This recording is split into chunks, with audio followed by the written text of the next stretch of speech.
De jurar como ministro de Hacienda, siento un gran orgullo, una gran alegría también y también la responsabilidad de trabajar para hacer una economía argentina que funcione mejor para todos, dándonos previsibilidad, más información, más transparencia, para que podamos recaudar mejor, gastar mejor, asignar mejor las prioridades, que eso redunde en más bienestar para los argentinos.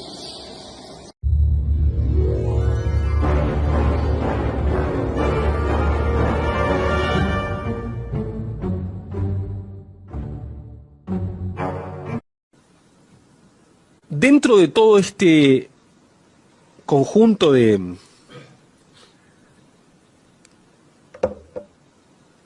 problemas que dejó la administración anterior, también nos dejó una bendición, que es que el gobierno anterior era tan estrafalario, tan poco comprensible, tan poco homologable para el resto del mundo, que nadie le prestaba plata. Entonces, la Argentina hoy tiene niveles de endeudamiento bajísimos, tanto a nivel del gobierno, como a nivel de las empresas, como a nivel de las familias. El gobierno argentino hoy tiene una deuda neta, si le restamos lo que se debe a sí mismo después de que nacionalizó los fondos de pensión, de 20% del PIB. Si le sacamos de eso los organismos internacionales, 16, y de esos 16 puntos, 8 denominados en moneda extranjera. Es una deuda realmente muy baja. Las empresas tienen un endeudamiento inferior a 1/3 de su patrimonio. Son niveles de apalancamiento bajísimos en cualquier medida regional o internacional. Y las familias dedican nada más que 5% de su ingreso disponible al pago de... tienen un nivel de endeudamiento equivalente al 5% de su ingreso anual disponible. Es decir, es un nivel de deuda bajísimo, de los más bajos del mundo. No conozco ningún país que tenga un nivel de deuda más bajo. ¿Qué van a decir los libros de historia de en qué condiciones asumió Macri? Me gusta esto donde estás entrando. A ver, dale, ¿qué van a decir en 30 años el libro de historia? Van a decir, había un déficit fiscal muy alto, una economía trabada por todos lados con regulaciones ridículas, cepos. Tenía una única ventaja, Tenía muy poca deuda, porque el kirchnerismo, que se peleó con todo el mundo, con los mercados, no era confiable, nadie le prestaba, y entonces cubría el déficit emitiendo dinero y, digamos, lo financiaba con inflación, dándole a la maquinita. Entonces, teniendo en cuenta todas las dificultades con las que asume el gobierno y el hecho de que la deuda es baja, lo que elige el gobierno es decir, bueno, ahora la manera de financiar el déficit presupuestario... ¿Qué deuda es baja, Nico? La deuda pública de la Argentina. Entonces, ¿es baja? Es baja en relación a los estándares internacionales, claro. Pero pará, ¿a qué te referís con deuda? Lo que el gobierno nacional le debe a los acreedores privados que le prestan a la Argentina es... No me quiero poner muy técnico, yo te voy a decir, porque a esta hora de la noche... Te metiste en un... perdón, 26% del PBI. Nicolás, en Japón es 300, en Estados Unidos 80% del PBI. Yo tengo en mis manos.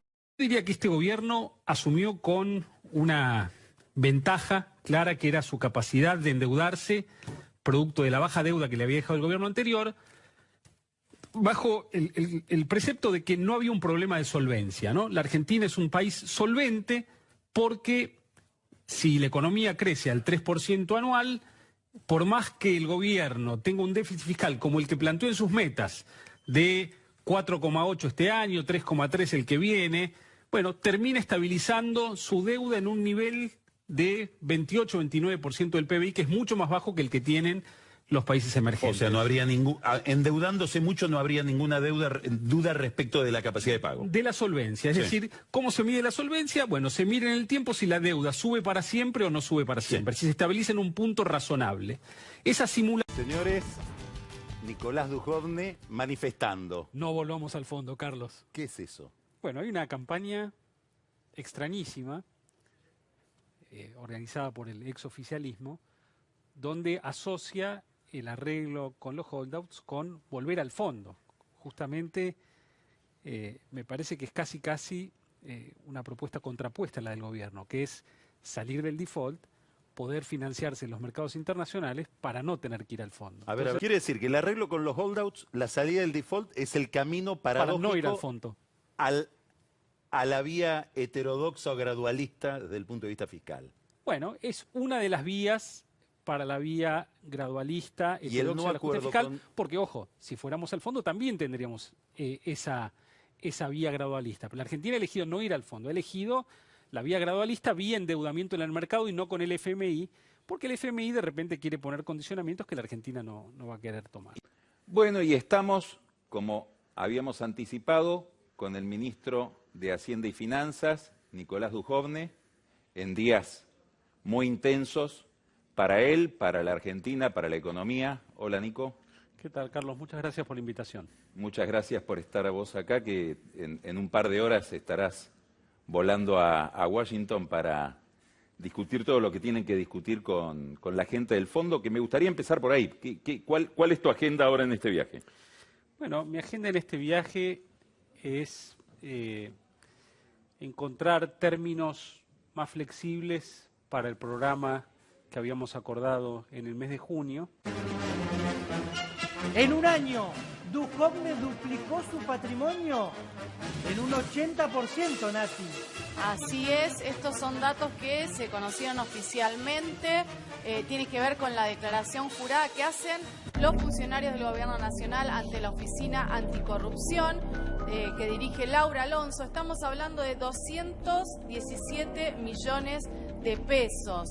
Casi te diría el 80% del aumento, podría decirse el doble que fue la inflación el año pasado. Esto tiene que ver con el patrimonio 2018. Bueno, tiene bonos en el exterior en dólares, bonos en pesos, propiedades, depósitos, acciones, empresas en las Islas Vírgenes, bueno, bonos del Estado, acciones de YPF, de Petrobras, y a esto además se le suma que hoy el presidente de la Nación también se conoció que aumentó su patrimonio en un 50%, pasó de los 100 millones de pesos a los 151 millones de pesos, también con acciones, bonos del Estado, 7 inmuebles, etcétera, etcétera. And also with Christine, I have to confess that we started a great relationship some months ago.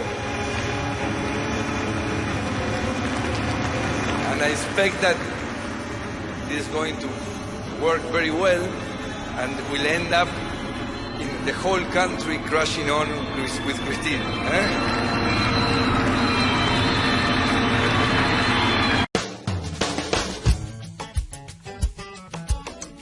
La única verdad es la realidad.